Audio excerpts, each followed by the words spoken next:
So what's the best tool to check in your idea before the launch? As Steve Blank said one day, there is no fox inside the building, so get the hell outside. So how you can check your business idea? It's actually three ways. Way number one, you can launch the entire product. You will spend for it from $200 to $300,000, and actually 85% of people go this way. Way number two is you can focus only on the main function, like let's call it MVP, minimal viable product. Like about 15% of people do this, and you will spend for it from $50 to $100,000. And the last, like my favorite way, actually we're gonna focus on it today, is to make customer develop, to make user interviews. Like approximately 5% of new businesses and startups do it, and it will cost for you zero. So what is the definition of customer development? Customer development is the process of exploring the problems, incentives, and behavioral patterns of your clients using quantitative and qualitative methods. And the best thing here is you can do it without writing even single line of code. Actually, in my opinion, customer development is the key to success of your business, and I can prove it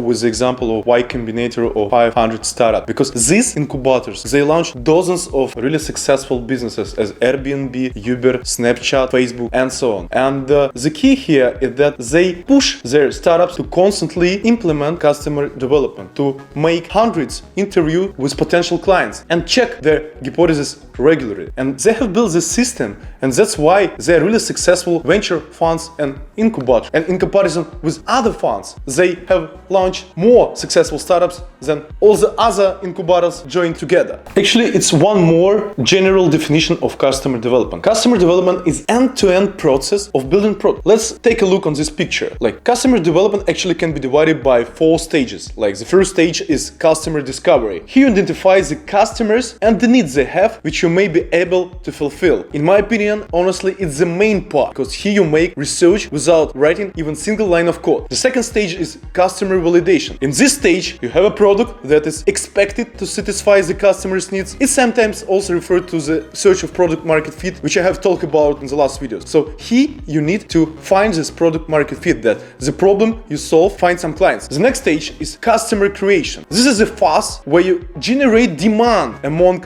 end users for your product. It is when you actually start execution in the customer development process. It's actually referred to marketing, because you already built successful product which have found product market fit, and now you need to find your clients using some marketing tools. And the last stage is company building. Like it is the last step of customer development. The company building phase is when you spend more money to grow your business and support. So it's actually business part. We can talk about it later. Now I'm gonna focus on the first, the most essential stage. So when is better to use customer development? The first example is when you want to launch an entirely new product. Like let's imagine you build some new startup. Before starting of search even of your next co-founders, you need to go to the street and ask 50-100 people about what problems do they have and how do they solve them now. The second example is when you build the strategy of some company. Let's imagine that you are responsible for monetization department of some after marketplace, and you need to define the strategy.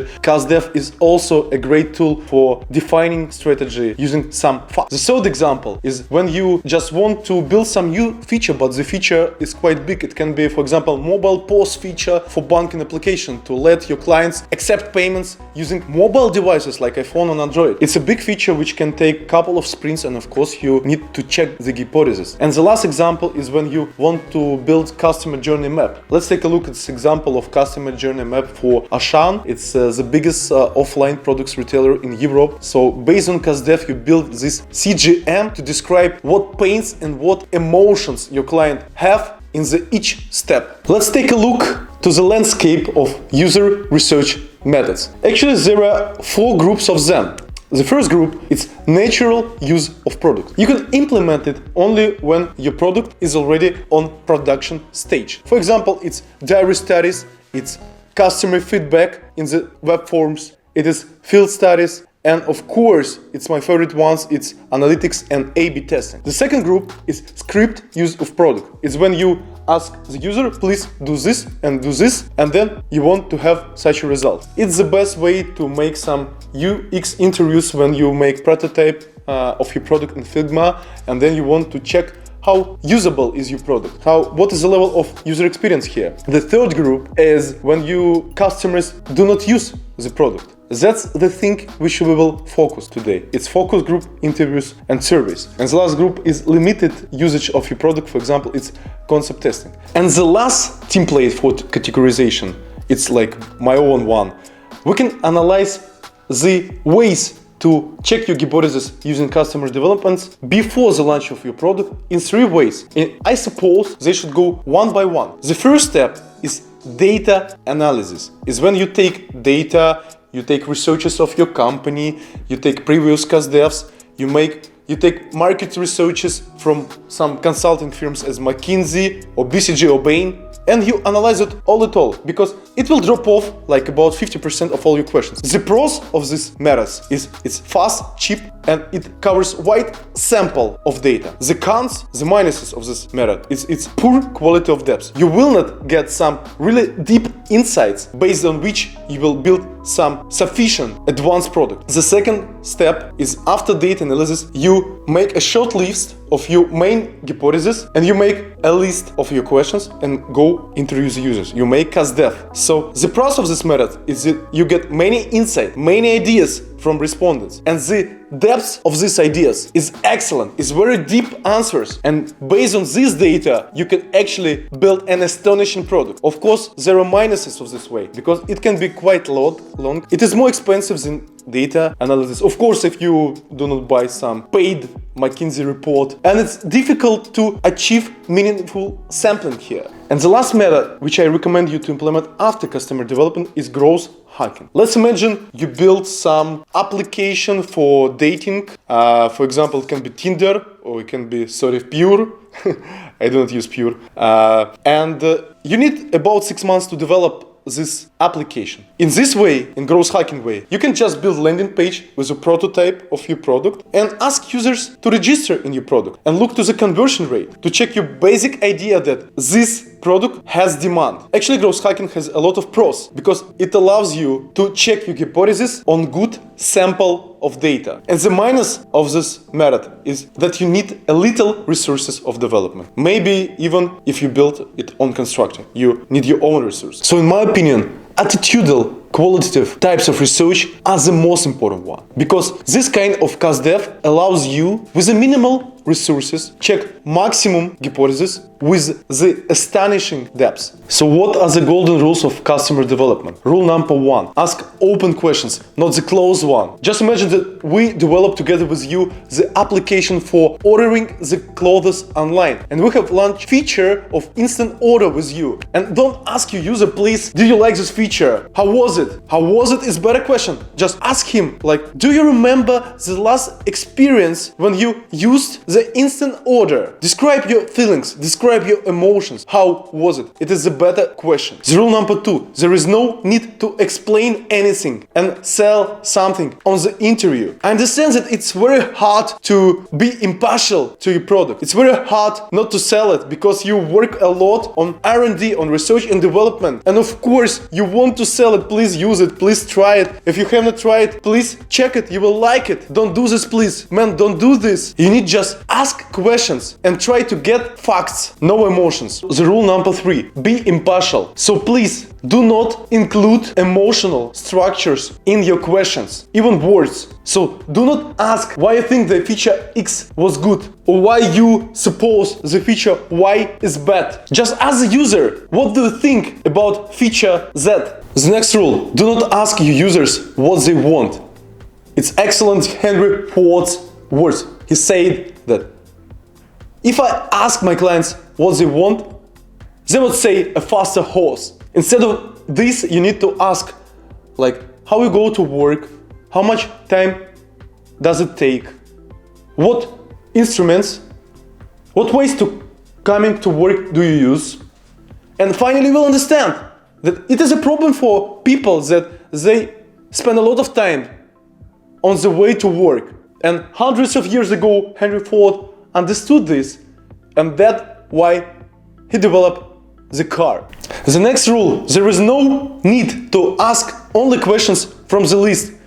You need the list of questions only like a base to be confident in the interview that you will not forget to ask something or you will not keep silence during the interview with your user, because this time of your client costs money. So we need to use this prepared list of questions only like a fundament. But during the interview, you understand, for example, that the people have such a problem, and you can deep inside it.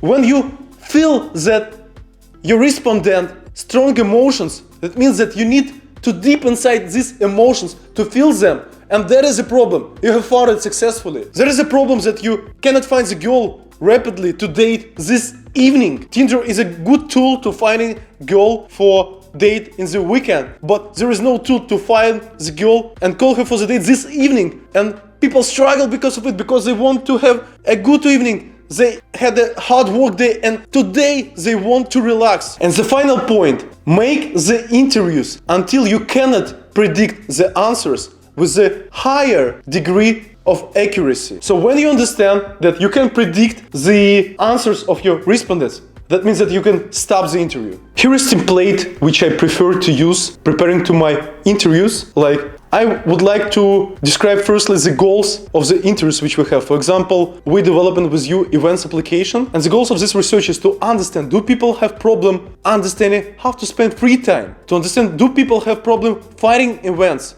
And what channels and services they currently use for finding events? Also, we need to describe the client's cohorts which we have here, and approach how we're gonna conduct our interview. And of course, you need to describe the expected results.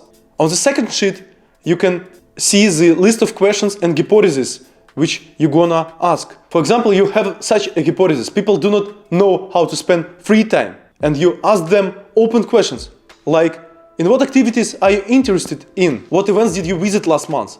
Describe your experience finding, booking and visiting these events. How much time did you invest to find them? It's a close question, bad one. What activities do you plan to add in your life in the nearest future? And so on. And in the last list, we make conclusions. I have not conducted this CustDev yet, that's why there are no conclusions actually. And the final topic is how to boost the efficiency of your CustDevs. Tip number 1. Attract your team members. If you're a product manager and you have developers, attract them to the client interviews. It will allow them to hear the voice of customer, and the importance of what they code will instantly grow. Make some focus group in the format of brainstorming and invite the top managers of your company. It will be a magic, but one day your top managers will remind you what the clients said during these sessions. We did it in Alpha Bank and it was excellent because it was some board members meeting and they instantly started to remind that these clients said that the loans are too slow in our bank. We need to make it faster and the speed of loan is the most important parameter to them. That's magic when the board members start to remind what some clients said. Tip number 3. Store all results in the same templates and in the same database. It will economize the significant amount of money to all other squads inside your company or to other team members, because maybe they have similar hypotheses and they will economize the time of your clients not asking the same questions. Tip number 4. Give some presents to your clients. It will boost the conversion rate from offer to come to CustDev, to final CustDev. For example, in our bank, we give bonuses to supermarkets, like $25 bonus to supermarket, and it really motivates clients to come. Do not record the meetings and try to make them offline. Remember that your goal is to unlock the emotions of your client, because only in this way you will understand their problems. If you record the meeting, the dialogue will not be personal. That's the problem. And online meetings are not so effective. Give the client your contacts in the end of the interview, because later he will write you in WhatsApp, and it is good because he will bring you some new ideas. Always present your results to your team members, to your board members, to your colleagues. It will develop the culture of CustDev inside your company. And of course, schedule it like a habit. Do at least 2 CustDevs every week, because it will allow you to be in constant contact with your clients. I have started my video from Steve Blank words, and I want to finish it in the similar way. He also said that the art of entrepreneurship and the science of customer development is not just getting out of the building and listening to prospective customers. It's about understanding who listen and why. and unlock their emotions. It will allow you to build a great business.